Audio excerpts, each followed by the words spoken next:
ഇന്നത്തെ വീഡിയോയിലേക്ക് എല്ലാവർക്കും സ്വാഗതം. ഇന്നൊരു സമൂസയാണ് ഉണ്ടാക്കുന്നത്, ചിക്കൻ സമൂസ. അപ്പോൾ അതെങ്ങനെ ഉണ്ടാക്കുന്നതെന്ന് നോക്കിയാലോ. അപ്പോൾ അതിന് വേണ്ടിയിട്ട് ഞാൻ 1.5 കിലോ സവാള എടുത്തിട്ടുണ്ട്. അത് തൊലി കളഞ്ഞ് കഴുകിയതിന് ശേഷം ഈ രൂപത്തിൽ ചെറിയ കഷ്ണങ്ങളാക്കി ഇതുപോലെ ഒന്ന് അരിഞ്ഞെടുക്കുക. ഇത് മുഴുവനായിട്ടും ഇതുപോലെ അരിഞ്ഞെടുക്കുക. പിന്നെ ഒരു 3/4 കിലോ ചിക്കനാണ് ഞാൻ എടുത്തിട്ടുള്ളത്, എല്ലില്ലാത്ത കഷ്ണങ്ങൾ. അത് ചെറിയ കഷ്ണങ്ങളാക്കി മുളക് പൊടി, മഞ്ഞൾപ്പൊടി, ഗരം മസാല, ആവശ്യത്തിനുള്ള ഉപ്പും ചേർത്ത് നന്നായി മിക്സ് ചെയ്ത് ഫ്രിഡ്ജിൽ ഒരു 6 മണിക്കൂർ വെച്ചതാണ്. പിന്നെ ഞാനൊരു പാൻ വെച്ചിട്ടുണ്ട്. പാനിലേക്ക് നമുക്ക് വെളിച്ചെണ്ണ ഒഴിച്ച് കൊടുത്തിട്ടുണ്ട്.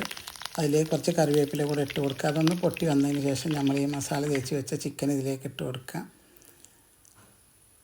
അതിനുശേഷം നന്നായി ഒന്ന് ഇളക്കി എല്ലായിടത്തും നന്നായി ഇളക്കിയതിന് ശേഷം ഒന്ന് അടച്ച് വെച്ച് ഒന്നുകൂടെ ഒന്ന് വേവിക്കുക. പിന്നെ വീഡിയോ കണ്ടാൽ ഇഷ്ടമാകുകയെന്നുണ്ടെങ്കിൽ ഒന്ന് ഷെയർ ചെയ്യാനും ലൈക്ക് ചെയ്യാനൊന്നും മറക്കല്ലേ. കൂടെ സബ്സ്ക്രൈബ് എല്ലാം കൂടെ ഒന്ന് ചെയ്യണേ. അപ്പോൾ അതാ ഞാൻ അടച്ച് വെച്ചതൊന്ന് തുറന്ന് ഒന്നും കൂടെ ഇളക്കി കൊടുക്കാൻ. ഇതിങ്ങനെ ഇടയ്ക്കൊന്ന് ഇളക്കി കൊടുത്തുകൊണ്ടിരിക്കുക. അപ്പോൾ അത് ഏകദേശം ഇവിടെ റെഡിയായി വന്നിട്ടുണ്ട് ഇതുപോലെ. പിന്നെ നമുക്കിത് ഈ എണ്ണയിൽ നിന്നും മാറ്റാം. ഇനി ഞാൻ വേറൊരു കടായി അടുപ്പത്ത് വെച്ചിട്ടുണ്ട്. അതിലേക്ക് ഈ പൊരിച്ച് വെച്ച വെളിച്ചെണ്ണയാണ് എടുത്തിട്ടുള്ളത്. ഒരു 1/2 കപ്പ് വെളിച്ചെണ്ണ ഇതിലേക്ക് ഒഴിച്ച് കൊടുക്കുക. അതിലേക്ക് നമ്മൾ അരിഞ്ഞ് വെച്ച മുഴുവൻ സവാളയും ചേർത്ത് നന്നായി ഇളക്കി കൊടുക്കുക. നന്നായി ഒന്ന് ഇളക്കിയതിന് ശേഷം നമുക്കിതിലേക്ക് ആവശ്യത്തിനുള്ള ഉപ്പ് ചേർത്ത് കൊടുക്കുക. മുഴുവനായും ചേർക്കേണ്ട, കുറച്ച് ചേർത്താൽ മതി. പിന്നെ ലാസ്റ്റ് നമുക്ക് ഒന്നും കൂടെ ഉപ്പ് നോക്കിയിട്ട് പിന്നെ പാകത്തിന് ചേർത്ത് കൊടുത്താൽ മതി.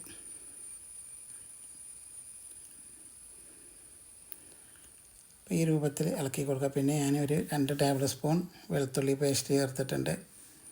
നന്നായി ഒന്നുകൂടെ ഒന്ന് ഇളക്കി കൊടുക്കുക.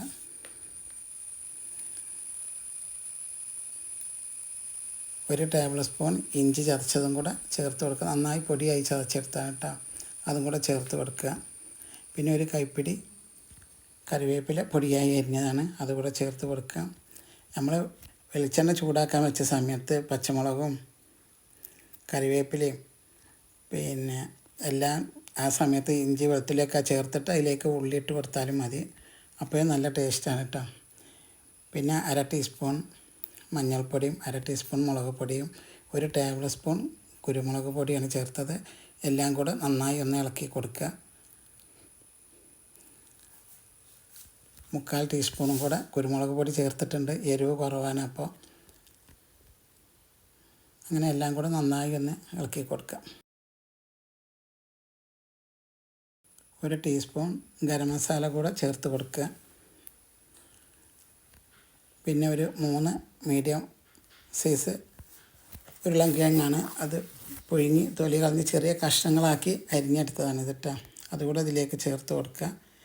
നന്നായി ഇളക്കി കൊടുക്കുക. പിന്നെ നമ്മൾ പൊരിച്ച് കോരി വെച്ചിരുന്ന ചിക്കൻ ഇതാ കൈ വെച്ചിട്ട് പൊടിച്ചെടുത്തതാണിത്, അതും ഇതിലേക്ക് ചേർത്ത് കൊടുക്കുക. അപ്പോൾ ഇതിങ്ങനെ കടിക്കാൻ കിട്ടുമ്പോൾ നല്ലൊരു ടേസ്റ്റാണ് നമ്മളെ സമൂസക്ക്. മിക്സിയിൽ പൊടിച്ചിടുന്ന പോലെ അല്ല, കൈ കൊണ്ട് ഇങ്ങനെ പൊടിച്ചിട്ടാലാണ് കടിക്കാൻ കിട്ടുക. അപ്പോൾ നല്ല ടേസ്റ്റാണ് കേട്ടോ കഴിക്കാൻ. നന്നായി മിക്സ് ചെയ്യുക. നല്ല എല്ലായിടത്തും ഒരുപോലെ മസാലയൊക്കെ മിക്സായി കിട്ടണം. പിന്നെ ഞാനൊരു കുറച്ചുകൂടെ ഉപ്പ് ചേർത്തിട്ടുണ്ട്.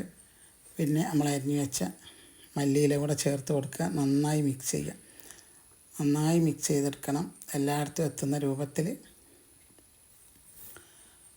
പിന്നെ ഒരു 3 ടേബിൾ സ്പൂൺ കെച്ചപ്പും കൂടെ ചേർത്തിട്ടുണ്ട് ഞാൻ, ടൊമാറ്റോ കെച്ചപ്പ്. അത് ചേർക്കുമ്പോൾ ഒരു പ്രത്യേക ടേസ്റ്റാണ് കേട്ടോ. അപ്പോൾ അതവിടെ റെഡിയാക്കി മാറ്റി വെച്ചിട്ടുണ്ട്. പിന്നെ ഞാനൊരു 2 ടീസ്പൂൺ മൈദ എടുത്തിട്ടുണ്ട്. അതിലേക്ക് കുറച്ച് വെള്ളം കൂടെ ഒഴിച്ചിട്ട് ഇതുപോലെ ഒന്ന് മിക്സ് ചെയ്തെടുക്കുക. ഇതവിടെ മാറ്റി വെക്കുക. അപ്പോൾ നമ്മൾ മസാല തണുത്ത് വന്നിട്ടുണ്ട്. അപ്പോൾ ഇനി നമുക്കിതൊരു സീറ്റ് എടുത്തിട്ട് ഈ രൂപത്തിൽ സീറ്റ് പിടിച്ചിട്ട് ഇങ്ങനെ മടക്കുക. ഇതുപോലെ ഇങ്ങോട്ട് മടക്കുക. നല്ലോണം അവിടെ കൈ വെച്ച് പാകത്തിനും പിടിച്ച് കൊടുത്താൽ ഹോളൊന്നും വരാതെ നല്ല രൂപത്തിൽ ആയിക്കിട്ടും കേട്ടോ. 1 സ്പൂണിൻ്റെ തല വെച്ചിട്ട് അതിൻ്റെ ഉള്ളിലൊക്കെ ഒന്ന് ആക്കി കൊടുക്കുക. അപ്പോൾ എല്ലായിടത്തും ഒരുപോലെ മസാല ആയി കിട്ടും.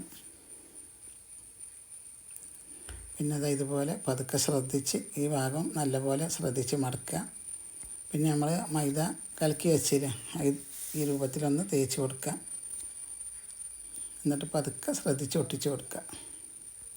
അപ്പോൾ അതുപോലെ ഇത് ഒന്നുകൂടെ ഞാൻ കാണിക്കാം. എല്ലാവർക്കും അറിയാവും, പക്ഷെ അറിയാത്ത കുട്ടികളുണ്ടാവില്ല, ഇപ്പോൾ പഠിക്കണം, അവർക്ക് വേണ്ടിയിട്ടാണ് കേട്ടോ. അപ്പോൾ ഈ രൂപത്തിൽ ഒട്ടിച്ചെടുക്കുക.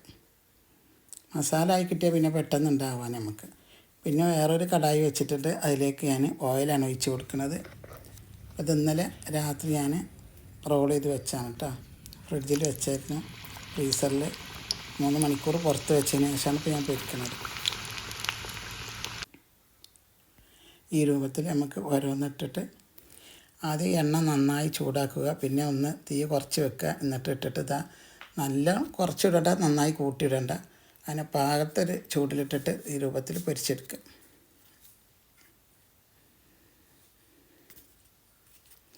അപ്പോൾ ഇതിപ്പോൾ ഇവിടെ റെഡി ആയിട്ടുണ്ട്. ഇനി നമുക്കിത് എണ്ണയിൽ നിന്നും കോരാം. അപ്പോൾ ഈ രൂപത്തിൽ ബാക്കിയൊക്കെ പൊരിച്ചെടുക്കുക. അപ്പോൾ ഇത് നല്ല ടേസ്റ്റുള്ളൊരു സമൂസയാണ്. എല്ലാവരും ഒന്ന് ഉണ്ടാക്കി നോക്കുക. ഇഷ്ടമാണെന്നുണ്ടെങ്കിൽ വിവരങ്ങളൊക്കെ കമൻറ്റിൽ പറയുക. അടുത്തൊരു അടിപൊളി വീഡിയോയുമായി ഉടൻ തന്നെ വരുന്നതാണ്.